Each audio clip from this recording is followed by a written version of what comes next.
সুতরাং আগামী ইলেকশনে কোন দল ক্ষমতায় যাবে বা না যাবে সেটা দেখার বিষয় নয়। আগামীর বাংলাদেশ দেখার বিষয় হলো এই জমিনে কবে আল্লাহর কোরআন, আল্লাহর সংবিধান বাস্তবায়ন হবে, এটাই দেখার বিষয়। অনেকে শরীয়তের কথা বললে মনে করে দেশটা পিছিয়ে যাবে। দেশকে পিছিয়ে দিয়েছে সমাজতন্ত্র, গণতন্ত্র, ধর্মনিরপেক্ষবাদ। পাশ্চাত্যের রাজনীতি দেশকে পিছিয়ে দিয়েছে। মুসলমানের দেশে কথা বলা হয় আমেরিকাকে খুশি করার জন্য, মুসলমানের দেশে রাজনীতি করা হয় ভারতকে খুশি করার জন্য। রাজনীতির সময় সুন্দর সুন্দর কথা বলে, তখন নামাজের কথা বলে, আর এমনি সারা বছর খবর নাই। যারা আমরা ইসলামের নামে রাজনীতি করি, দুঃখের বিষয় তাদের পক্ষ থেকে আমরা এমন কোনো কমিটমেন্ট স্পষ্টভাবে শুনতে পারছি না যে সাহসের সাথে এই জমিনকে, এই মাটিকে একমাত্র ইনসাফ দিতে পারে কোরআন, ইসলাম, শরিয়ত, খেলাফত, আল্লাহর আইন, এগুলো ছাড়া কোনোদিন এই মাটিতে ইনসাফ প্রতিষ্ঠা করা সম্ভব নয়। এখন তো সারা দেশে জোয়ার চলতেছে গণতন্ত্রের, নির্বাচনের জোয়ার চলতেছে। অথচ এই ফেব্রুয়ারি মাস, যেই মাসে বাংলাদেশে বহুদিন পর একটা মানুষের খুব অনেকের নাকি আশা আকাঙ্ক্ষা, খুব প্রত্যাশা, খুব খাহেশ এই নির্বাচনটা হবে, এই ফেব্রুয়ারি মাসেই কিন্তু আবার রমজান মাস, কথা ঠিক কিনা? কিন্তু দেখবেন এই জাতির দুর্ভাগ্য, রাজনীতি নিয়ে, গণতন্ত্র নিয়ে, আমাদের জীবন নিয়ে যতটুকু আমাদের ভালোবাসা, আশা, আকাঙ্ক্ষা, আমাদের ফিলিংস, সেই ভালোবাসা ফিলিংস কিন্তু কোরআন শরীফ নিয়ে কিন্তু আমাদের নেই। এই রমজান মাসে কিন্তু কোরআন নাজিল হয়েছিল। আমি আজকে স্পষ্টভাবে আপনাদেরকে এখানে বলতে এসেছি, বাংলাদেশের সমস্ত রাজনৈতিক লিডারদের উদ্দেশ্যে বলতে এসেছি, এই রমজান মাসে আল্লাহ পাক কোরআন নাজিল করেছেন মানব জাতির সংবিধান হিসেবে। সুতরাং আগামী ইলেকশনে কোন দল ক্ষমতায় যাবে বা না যাবে সেটা দেখার বিষয় নয়। আগামীর বাংলাদেশ দেখার বিষয় হলো এই জমিনে কবে আল্লাহর কোরআন, আল্লাহর সংবিধান বাস্তবায়ন হবে, এটাই দেখার বিষয়। আমাদের সাথে বহু তামাশা হয়েছে, এইসব তামাশা দেখতে দেখতে আমাদের বয়স বেড়ে গেছে। আপনাদের সংগ্রাম, আমাদের সংগ্রাম, কোরআনকে সংবিধান আকারে, আল্লাহর জমিন, যেই জমিন আল্লাহর, ওই জমিন আল্লাহর সংবিধান ছাড়া তাগুতের সংবিধান চলবে না। আল্লাহর আইন ছাড়া পাশ্চাত্যের গণতন্ত্র চলবে না। আল্লাহর বিধান ছাড়া ধর্মনিরপেক্ষবাদ চলবে না। আল্লাহর আইন ছাড়া সমাজতন্ত্র চলবে না। জমিন আল্লাহর, শিক্ষা ব্যবস্থা আল্লাহর হবে। জমিন আল্লাহর, আইন আদালত আল্লাহর হবে। জমিন আল্লাহর, রাজনীতি আল্লাহর হবে। আগামী রমজান আমাদের জন্য গুরুত্বপূর্ণ। যেই ফেব্রুয়ারি মাসের ইলেকশনের জন্য আজকে সারা বাংলাদেশ মতোয়ারা হয়ে গেছে, আমাদের আলমরা পর্যন্ত।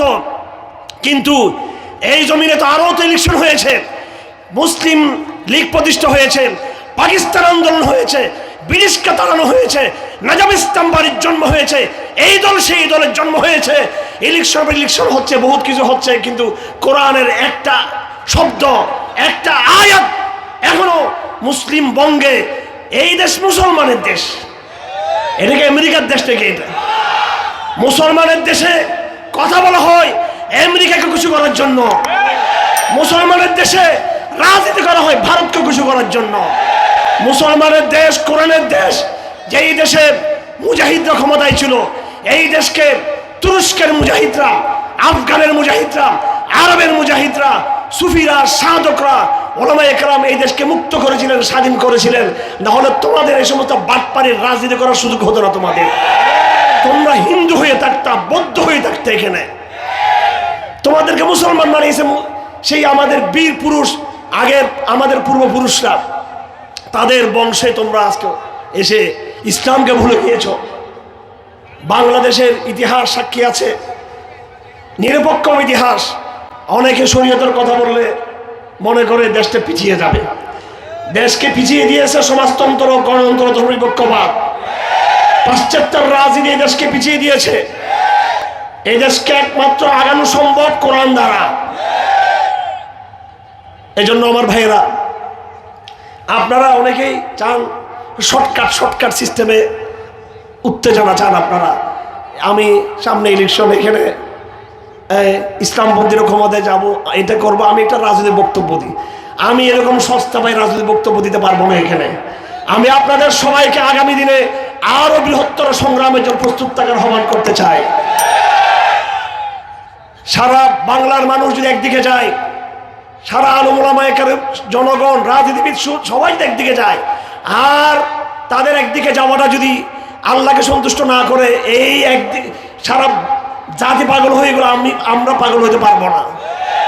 আমাদের দেখার বিষয়, আমাদের উদ্বেগের বিষয়, আমাদের চিন্তার বিষয়, আল্লাহর জমিনে আল্লাহর বিধান, আল্লাহর হাকিমিয়ত, আল্লাহর প্রভুত্ব, আল্লাহর শরিয়া কবে কেমনে কিভাবে কায়েম হবে, এটাই আমাদের বিষয়, টেনশনের বিষয়টা আমাদের।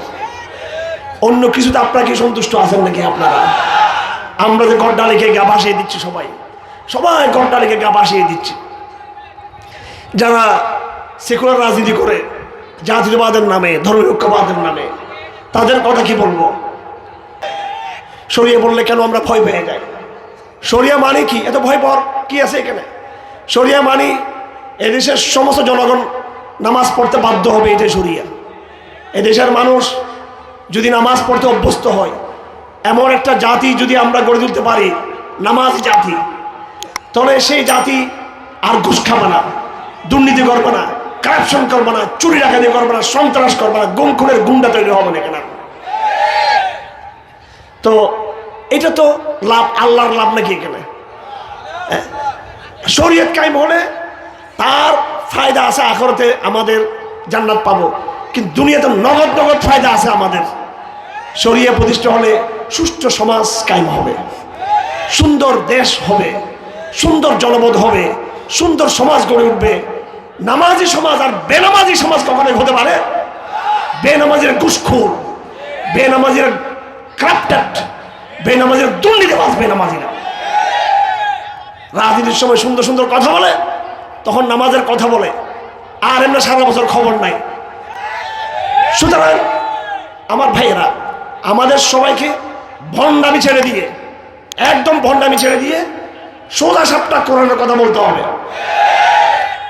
আপনারা মনে করবেন না যে এই এত আবেগ দিয়ে কথা বললে আমেরিকা রাগ করবে। শুনেন, সাইকোলজি বুঝতে হবে। যারা শক্তিশালী, আপনি বাঘের সামনে যত ভয় পাবেন, সে তত আপনাকে কিন্তু আরো আক্রমণ করবে। কিন্তু এটা হিংস্র জানোয়ারের অভ্যাস হচ্ছে, এটা দুর্বলকে আক্রমণ করা। জিনকে ধরে, আমি কোনোদিন সাহসী মানুষকে জিনে ধরতে দেখি না। আমি জিন তো আমারও তো ডিস্টার্ব করতে আসে না, আপনাকে ডিস্টার্ব করে কিছু না, আপনি ফিট আপনি সেই জন্য। আমেরিকা আপনার সাথে স্যালুট করবে আপনাকে যখন তার চোখের উপর দাঁড়িয়ে আপনি বলবেন আমরা শরীয়ত চাই আমার। আর আপনি যদি বলেন না আমরা তোমাদেরকে খুব, তোমাদের ডেমোক্রেসি আমরা চাই, এরা সব জঙ্গি টঙ্গি, আমরা এদের সাথে নাই, তোমাদের সাথে আসি, তো বলতে তো গোলাম, ওদের একদম গোলাম, বস থাকে না। সাদা ভাই উত্তেজনা কম, ঠিক আছে, কাজ করতে হবে। রমজান মাসে কোরআন পড়তে হবে, কোরআন শিখতে হবে, সমাজে আমাদের কাজ করতে হবে, জিহাদের সময় জিহাদ করতে হবে, সব কিছু করতে হবে একসাথে। আমি ভাই প্যান্ডেলের ওই উত্তেজনা একটু কম বিশ্বাস করি, ঠিক আছে। পুরো সমাজকে বদলাবো ইনশাআল্লাহ আজিজ, রাষ্ট্রকে বদলাবো ইনশাআল্লাহ, বিশ্বকে বদলাবো ইনশাআল্লাহ, হিন্দুস্তানকে বদলাবো ইনশাআল্লাহ আজিজ। আপনারা আমাকে স্লোগান দিয়ে কিন্তু খুশি করতে পারবেন না। আমরা কাজের লোক, এবং আমরা আরো যারা আছে আমাদের এখানে, আমাদের শেখ রহমান সাহেব, আমরা অর্থের জন্য ওয়াজ করি না ভাই, মাফ করবেন কথা বলার জন্য, এই কথা বলার জন্য মাফ করবেন। আমরা আমাদের প্রোগ্রাম, আমাদের মাহফিলের সাথে আমাদের উপার্জনকে আমরা সম্পৃক্ত করি নাই। আমরা এই মাটিতে কিছু শহীদ আহমদ শহীদ তৈরি করতে চাই। আমরা প্যান্ডেলে আসি কিছু ইসমাইল শহীদ তৈরি করার জন্য, প্যান্ডেল আমরা সিদ্দিকীর তৈরি করার জন্য, প্যান্ডেল আমরা হাজি শরীয়তুল্লাহ তৈরি করার জন্য আমরা আসি এখানে। আমরা হয়তো সেই বিজয় দেখতে পারবো না, কিন্তু আমাদের যারা শ্রোতা, যারা জুনিয়র যারা আছে, আমাদের তরুণরা আছে, এক একটা হাজি শরীয়তুল্লাহ হয়ে আমেরিকার ভারতের সাথে তারা বোঝাপড়া করবে ইনশাআল্লাহ আজিজ। এই জন্য আপনাকে বাস্তববাদী হতে হবে। আপনাকে আপনার আবেগ শুধু স্লোগানের জন্য হারিয়ে না যায়, আপনাকে আল্লাহর সাথে কমিটমেন্টটা যেতে হবে। আপনাকে তাহাজ্জুদের নামাজের অন্ধকারে দাঁড়িয়ে যেতে হবে। আপনাকে ইমানদার হলো সেই ব্যক্তি, বাস্তব বীর মুজাহিদ হলো প্যান্ডেলে যে স্লোগান দেওয়ার পাশাপাশি রাত্রে গভীর রাতে তাহাজ্জুদের নামাজ যে পড়ে। আমি নবীদের ইতিহাস দেখে যেটা পেয়েছি, সাহাবাদের ইতিহাস, আমাদের নবীজিদের ইতিহাস, ইসলাম বিজয়ের প্রধান কারণ ছিল আমাদের নবীজির শেষ রাতের তাহাজ্জুদের নামাজ। সাহাবায়ে কেরামদের তাহাজ্জুদের নামাজ কিয়ামুল-লাইল ছাড়া আল্লাহর কসম ইসলাম বিজয় হয় নাই। বদরের যুদ্ধে শক্তি তারা কোত্থেকে পেয়েছে, উহুদের যুদ্ধে শক্তি তারা কোত্থেকে পেয়েছে, খন্দকের লড়াইয়ের শক্তি তারা কোত্থেকে পেয়েছে? দুটো জায়গা থেকে, কোরআন আর সালাত। কোরআনকে তারা বিশ্বাস করেছে এবং এই কোরআনকে তারা রাতের অন্ধকার নামাজে কোরআনকে তারা বাস্তবায়ন করেছে। আজ তরুণদের মধ্যে এমন প্রজন্ম আমরা চাই না যারা শুধু খালি ফেসবুকে শুধু সব কিছু করে, সব উত্তেজনা আবেগ শুধু ফেসবুকে। এটা আপনাকে ধ্বংস করেছে। আসুন এই রমজানকে সামনে রেখে আমরা আমাদের ব্যক্তি জীবনকে পরিবর্তন করি।